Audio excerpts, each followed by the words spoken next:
Friends, movie detail in Hindi में आप लोगों का बहुत बहुत स्वागत है। दोस्तों, आज की वीडियो में हम बात करने वाले हैं कैंडी कॉर्न की, जो कि दोस्तों 2019 की फ़िल्म है और आपको इसमें हॉरर थ्रिलर स्पेशल आपको देखने को भरपूर देखने को मिलने वाला है इस फिल्म के अंदर। अगर आप भी हॉरर फिल्म और थ्रिलर फिल्म देखने का बहुत शौकीन है तो उस वीडियो आप लोगों को सबको देखने को मिलने वाला है। तो सुना समझते वीडियो स्टार्ट करते हैं।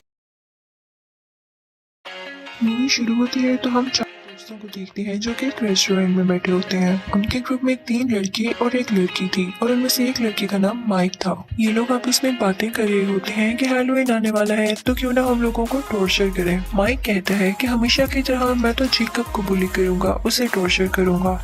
इनफैक्ट जेकब एक इनोसेंट सा लड़का था जिसे हर साल माइक तंग किया करता था। ये प्लान सुनकर उनकी फीमेल फ्रेंड उन्हें मना करती है कि तुम लोगों को ऐसे किसी को तंग नहीं करना चाहिए और जेकब का क्या कसूर है जिसे तुम लोग हर साल सताते हो। तो माइक कहता है कि तुम्हारे सवाल में ही तुम्हारा जवाब है कि हम उसे साल सताते हैं और ये अब हमारी आदत बन चुकी है। तुम क्या जानो कि उसे सताने में कितना मजा आता है। वो लड़की उस ग्रुप में मौजूद अपने बेस्ट फ्रेंड को भी मना करती है कि ऐसा नहीं करना तुम, लेकिन जब माइक उसकी बात नहीं मानता तो वो वहाँ से उठकर चली जाती है। फिर हम देखते हैं कि माइक और उसका दोस्त खाना खा चुके होते हैं और अब वो जाते हैं मैनेजर के पास बिल पे करने के लिए। तो मैनेजर उनसे पूछने लगता है कि हैलोवीन आ रही है, तुम लोगों के क्या प्लान्स हैं। तो माइक उससे कहता है कि हम एक लड़के को बहुत बुरी तरह टॉर्चर करने वाले हैं जिससे हमें बहुत मजा आने वाला है। तो मैनेजर भी अपना इंटरेस्ट शो करता है और कहता है कि मैं भी जाना चाहता हूँ, मैं भी देखना चाहता हूँ कि तुम लोग कैसे उसे टॉर्चर करोगे। माइक कहता है कि नहीं, ये मेरी और मेरे दोस्तों का प्लान है।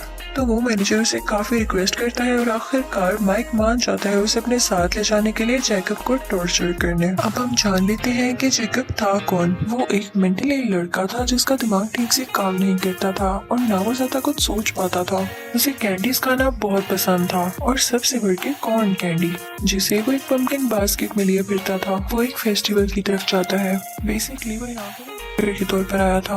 तो फेस्टिवल का ऑनर उससे कहता है कि तुम अपने पूरे लगन से काम करना, पूरे ध्यान से काम करना और या तो ही कोई भी ऐसी हरकत ना करना जिससे तुम्हारी या मेरी बेइज्जती हो, इंसल्ट हो। तो वो ऑनर उससे कहता है कि शो शुरू होने ही वाला है, तुम अपनी तैयारी कर लो। लेकिन जेकब जैसे ही बाहर आता है उसके सामने माइक और उसके वही लोग खड़े होते हैं जो कि इससे तंग करने लगते हैं। लेकिन जेकब ये सब बर्दाश्त करके तंग आ चुका था। वो खुद के डिफेंस में माइक को धक्का दे देता है ताकि वो उसे कुछ ना कहे। लेकिन माइक को और ज्यादा गुस्सा आ जाता है और वो उसे बहुत मारने लगता है। उसके साथी भी उसे मार रहे थे जिसकी वजह से जेकब वहीं पर मर जाता है। ये सब कुछ होता हुआ माइक की फीमेल फ्रेंड भी देख लेती है क्योंकि वो वहाँ पर छुप के खड़ी हुई थी। उसके दिल को कुछ होने लगता है कि ये लोग कैसे किसी की जान ले सकते हैं। फिर हम देखते हैं कि माइक और उसके दोस्त जब घर जाते हैं तो उन्हें इस बात का कोई रिग्रेट नहीं होता कि हमने किसी की जान ले ली, बल्कि वो कहते हैं कि जेकब की गलती थी। हम हर साल उसे टॉर्चर करते थे और वो हमारा टॉर्चर बर्दाश्त कर लेता था, सह लेता था।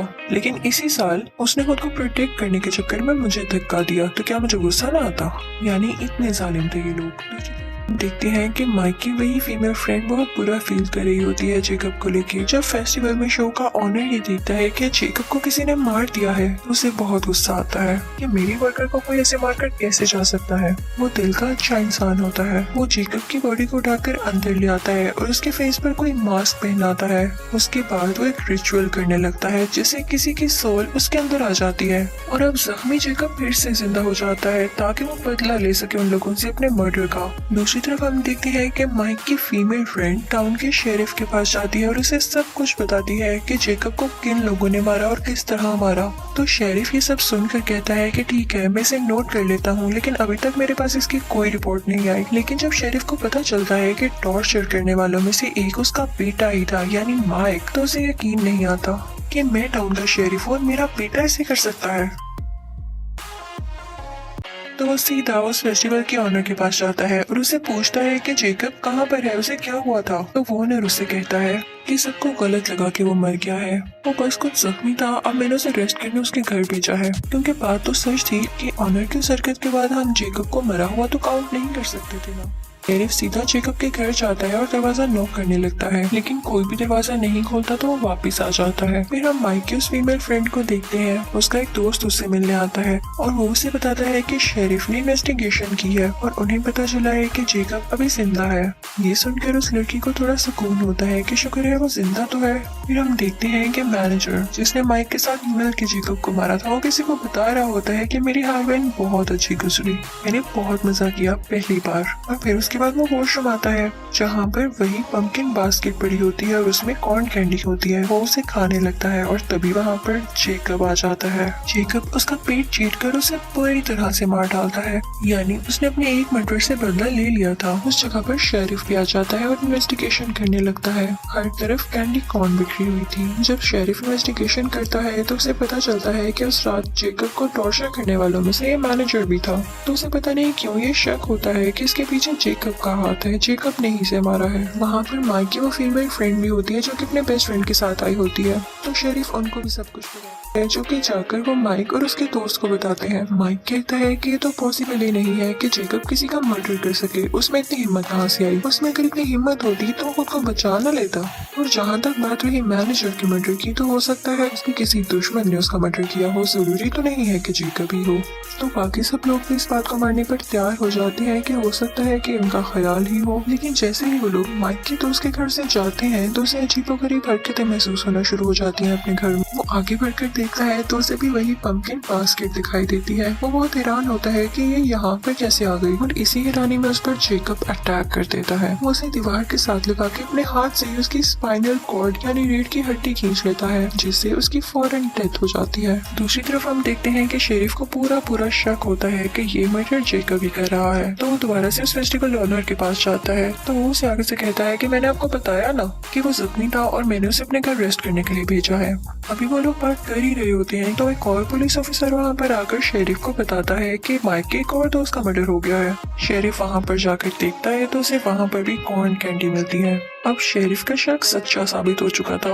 वो जेकब के घर जाता है लेकिन उसे वहाँ पर जेकब नहीं मिलता। जब वो उसके बेड के नीचे देखता है तो एक डेड बॉडी होती है जो कि बहुत पुरानी थी और वो जेकब की मदर की थी। लेकिन इस बॉडी का बाकी होने वाले मर्डर से कोई लेना देना नहीं था। शेरिफ अब खुद जेकब की तलाश में निकल पड़ता है और अपने बेटे माइक से कहता है कि तुम घर में रहोगे, बाहर मत निकलना, खतरा है तुम्हारी जान को। शेरिफ इस वजह से शहर भर में होने वाले कार्निवल, फेस्टिवल्स और इवेंट्स को रोक देता है और कहता है कि सब अपने घरों में रहें। ये सुनकर सब लोग बहुत गुस्सा होते हैं। उस फेस्टिवल के ओनर का जो स्टाफ था वो भी उस पर गुस्सा होता है कि कुछ न कुछ तो है जो आप हमसे छुपा रहे हैं और ये शायद आप ही की वजह से हो रहा है। अब हम कमाएंगे किस तरह। तभी उनमें से एक आदमी जिसका नाम बिशप होता है वो उस फेस्टिवल के ओनर से मिलता है और कहता है कि क्या जो तुम कर रहे हो वो ठीक है, तुम जो भी कहोगे मैं उस पर बिलीव कर लूंगा। तो वो ओनर कहता है कि जी बिल्कुल ठीक कर रहा हूँ मैं। हम जैसे लोग, हम जैसे छोटे लोग हमेशा टॉर्चर होते आए हैं और माइक जैसे बड़े लोग हमें टॉर्चर करते आए हैं। ये उनकी आदत बन चुकी है दूसरों को सताना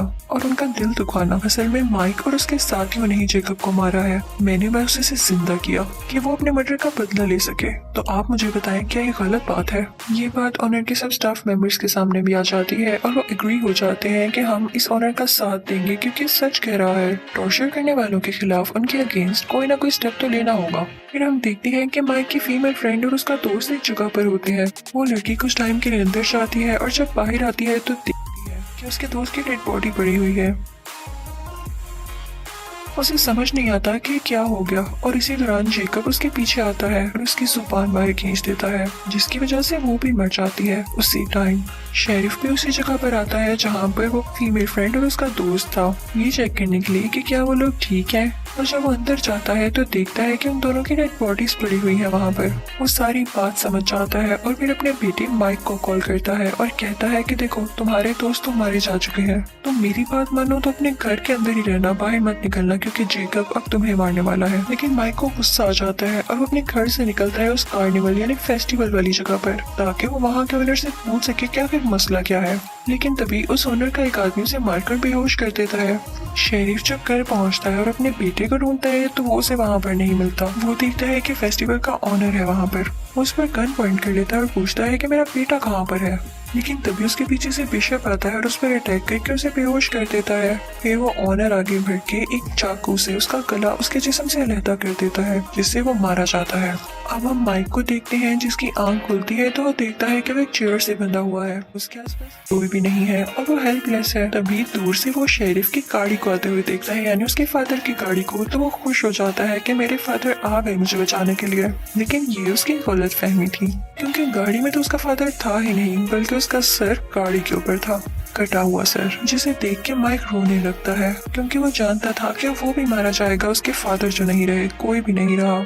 तभी आता है जेकब उसके सामने, जो कि अब उसे बहुत बुरी तरह टॉर्चर करके मारने वाला था। उसके दोनों बाजू उसके जिस्म से लहता कर देता है और फिर एक एक करके उसके सारे दांत निकाल देता है और इसी तरह उसे टॉर्चर कर करके उसे मार डालता है। फिर सीन चेंज होता है और हम उस फेस्टिवल के ऑनर को देखते हैं, जो कि किसी दूसरे शहर में अपना शो कर रहा होता है। वो वहाँ पर एक लड़की को एक नेकलेस देता है, जो कि माइक के दांतों से बना हुआ था, और उसे बता रहा होता है जेकब के बारे में। तो वो लड़की कहती है कि मुझे इस बात पर यकीन नहीं है कि वो कैसे जिंदा हो गया और कैसे लोगों को मारता है। तो वो ऑनर उससे कहता है कि कुछ लोग मासूम लोगों की बिला वजह जान ले लेते हैं, उनको सबक सिखाने के लिए जेकब को जिंदा किया गया है।